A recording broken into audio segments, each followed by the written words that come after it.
नमस्कार, मी सुरेश चिरडे. आपण पाहतात महाराष्ट्र 24 न्यूज. दिग्रजच्या श्रीराम स्कूल ऑफ स्कॉलर्स येथे आषाढी एकादशीचा सोहळा पडला पार. 21 दिवस पायीवारी केल्याबद्दल ओम खोडे यांचा केला सन्मान. दिनांक 5 जुलै रोजी आषाढी एकादशी निमित्त श्रीराम स्कूल ऑफ स्कॉलर्स येथे आषाढी एकादशी सोहळा पार पडला.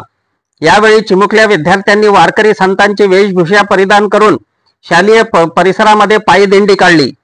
यावेळी वारीचे महत्व, संतांची ओळख विद्यार्थ्यांना करून देण्यात आली. भजन व कीर्तनाच्या संगतीने सोहळा उत्साहात संपन्न झाला.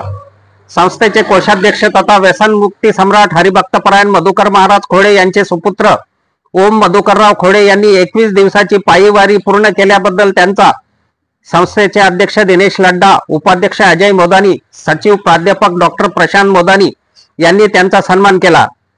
तर प्राध्यापक डॉक्टर प्रशांत मोदानी यांनी विठ्ठल माऊलीचे पूजन व आरतीचे यजमानपद स्वीकारले. कला शिक्षक रवी करे, आशा बावने, वैशाली दालपे व निधी मुंडेल इत्यादी शिक्षिकांनी भावगीत सादर करून कार्यक्रमात रंगत आणली. मुख्याध्यापक संदीप राठोड, समन्वयक अविनाश चव्हाण, सुरेखा सावंत यांनी विद्यार्थ्यांना मार्गदर्शन केले.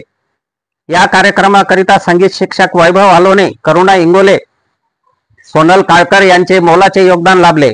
कार्यक्रमाचे संचालन प्रशांत पवार, रवी वानखडे यांनी केले.